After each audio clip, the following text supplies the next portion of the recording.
مسجد تو بنا لی شب بھر میں ایمان کی حرارت والوں نے، من اپنا پرانا پاپی تھا برسوں میں نمازی بن نہ سکا۔ ہمیں یہ شکایت ہے ہماری مسجدوں پر دشمنوں کی نظر ہے۔ ارے دشمن کی نظر کی کیا ضرورت ہے؟ تیری مسجد کو تو نے خود ویران کر دیا ہے۔ کتنی مسجدیں جہاں فجر کی نماز میں 2-3 لوگوں سے زیادہ نمازی نہیں ہیں؟ کتنی مسجدیں ہیں یا نماز پڑھنے والوں کا کال پڑا ہوا ہے، نمازی نہیں ہے میرے ساتھ۔ مسلمان کہاں بزی ہے؟ چائے کے ہوٹلوں میں بزی ہے۔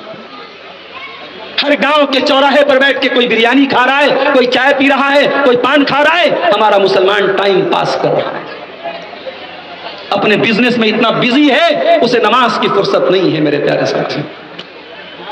اللہ فرماتا ہے اے میرے بندو، میرے کچھ بندے ایسے بھی ہوتے ہیں، رجال لا تلہیہم تجارت ولا بیع عن ذکر اللہ، میرے نیک بندے وہ ہوتے ہیں جن کی تجارت اور جن کا کاروبار ان کو نماز سے غافل نہیں کرتا ہے۔ اپنے کاروبار سے کہہ دو میری نماز کا ٹائم ہے۔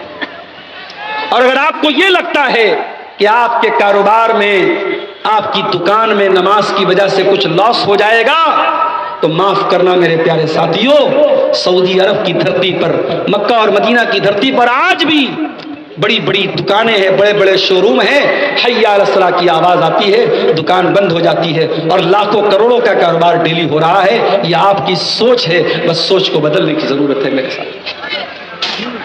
وَيُقِيمُونَ الصَّلَاةَ، ایمان والے نماز قائم کرتے ہیں، مرد ہو چاہے عورت ہو۔ میری ماں بہنوں، آپ سے بھی شکایت ہے، آج آپ کو اللہ نے بہت ساری سہولتوں سے نوازا ہے۔ نبی کے دور میں گیس کا چولہا تو نہیں تھا، نبی کے دور میں فریز اور واشنگ مشین تو نہیں تھی، نبی کے دور میں بچے بھی پالے جاتے تھے، کھانا بھی بنایا جاتا تھا اور سارے کام ہوتے تھے، اور اس کے ساتھ عورتیں نماز بھی پڑھا کرتی تھیں، نماز سے کوئی غفلت نہیں تھی۔ آج کتنی عورتیں ہیں جلسے میں سب سے پہلے جائیں گی لیکن نماز سے دور ہیں۔ میری پیاری ماں اور بہنوں، آپ کا تو جنت میں جانا بہت آسان ہے، آپ کو تو بہت آسان طریقہ بتا دیا اللہ کے نبی نے جنت میں جانے کا۔ آپ 4 کام کر لیجئے، جنت کے سارے گیٹ آپ کے لیے کھل جائیں گے۔ اذا صلت المرأة خمسها وصامت شهرها واطاعت زوجها واحسنت فرجها دخلت من ابواب الجنت شاءت۔ اللہ کے پیارے رسول صلی اللہ علیہ وسلم فرماتے ہیں عورت 4 کام کر لے، جنت کے جس دروازے سے چاہے وہ جنت میں جا سکتی ہے۔ کون سا 4 کام کرنا ہے؟ نماز کی پابندی، رمضان کے روزے کی پابندی۔ ابھی آج ایک بہن کا فون آیا میرے پاس، مولانا صاحب میں 3 سال سے روزہ رکھ رہی ہوں، اس کے پہلے میرے روزے چھوٹ جاتے تھے۔ میں نے کہا کہ عورت جس وقت سے بالغ ہوتی ہے اس وقت سے اس کے اوپر روزہ فرض ہے۔ اب آپ یہ کیلکولیٹ کر لیجئے کہ آپ کس عمر میں بالغ ہوئی ہیں، اور اس عمر سے لے کر کے، انہوں نے کہا مجھ کو مسئلہ معلوم نہیں تھا کہ پیریڈ میں جو روزہ چھوٹ جاتا ہے اس کو بعد میں پورا کرنا ہے۔ ہم نے کہا اب معلوم ہو گیا، آپ کیلکولیٹ کر کے اس روزے کی قضا کیجیے۔ بھائی نماز کا مسئلہ الگ ہے، لیکن روزے کا اگر معلوم ہے کہ اتنا روزہ چھوٹا ہے تو اس کی قضا کر دوں۔ کتنی عورتیں ہیں ان کو معلوم ہی نہیں، کتنی عورتیں ہیں ان کو یہ بھی نہیں پتا کہ وہ کب پاک ہوتی ہیں اور کب ناپاک ہوتی ہیں۔ بہت ساری غلط فہمیاں، بہت سارے مسکنسیپشن، بہت ساری مس انڈرسٹینڈنگ ہماری خواتین کے اندر موجود ہے۔ اور معاف کیجئے گا، جلسوں اور پروگراموں میں ہر ٹاپک پر بات نہیں ہو پاتی۔ ہم لوگ تقریر کرتے ہیں، اس میں بیچ میں ڈسٹربنس بھی ہوتا ہے اور بہت ساری چیزیں ہوتی ہیں، ہر بات اسٹیج پر بیان میں نہیں ہو پاتی۔ عورتوں کے لیے کچھ الگ سے پروگرام بھی ہونے چاہیے، کچھ لیڈیز عالمات بھی ہوں۔ آپ کے علاقے میں الحمدللہ پورے کٹیہار اور سیمانچل میں بہت سارے لڑکیوں کے ادارے ہیں، لڑکیاں پڑھائی کرتی ہیں، عالمہ بنتی ہیں۔ ان عالمہ لڑکیوں کو کچھ گھروں میں بلا کر کے گاؤں میں مہینے میں 15 دن میں پروگرام کرائیے، عورتوں کو جاگروک کیجیے میرے پیارے ساتھیوں۔ آج عورتیں بہت ساری دین کی بیسک چیزوں سے ناواقف ہیں۔ فرمایا وَيُقِيمُونَ الصَّلَاةَ، ایمان والے نماز قائم کرتے ہیں، وَيُؤْتُونَ الزَّكَاةَ، اور زکوٰۃ ادا کرتے ہیں۔ کتنے مسلمان ہیں ان کو معلوم ہی نہیں ان کے مال کی کتنی زکات ہوئی، ان کے پاس جو سونا ہے، جو چاندی ہے، ان کے کھیتوں میں جو پیداوار ہوتی ہے کتنی زکات ان کو دینا ہے، ان کا صحیح کیلکولیشن بھی ان کے پاس نہیں ہے۔ کسی عالم سے کانٹیکٹ کرو اور پوچھو مولوی صاحب میرے پاس اتنا سونا ہے، اتنی چاندی ہے اور زکات دو میرے پیارے ساتھی۔ آج یہ مدرسے چلانے کے لیے بھیک مانگنی پڑتی ہے۔ آج تقریر کرنے والے علماء سے لوگ کہتے ہیں کہ مولوی صاحب چندہ کے لیے اپیل کر دیجئے۔ کیوں یہ اپیل کرنی پڑتی ہے میرے پیارے ساتھی؟ کہ آپ کو آنکھیں نہیں ہیں، کہ آپ کے پاس دل اور دماغ نہیں ہے؟ یہ مدرسے کیسے چلیں گے؟ آپ کی زکات سے چلیں گے، آپ کی خیرات سے چلیں گے۔ رمضان کا مہینہ تھا، میں ساؤتھ انڈیا میں تھا، تراویح کے بعد تفسیر کا درس ہوتا تھا۔ اسی بہار کے اور بنگال کے بہت سارے علماء وہاں پہنچے اور میں نے دیکھا بیچارے دن بھر چندہ کر رہے ہیں۔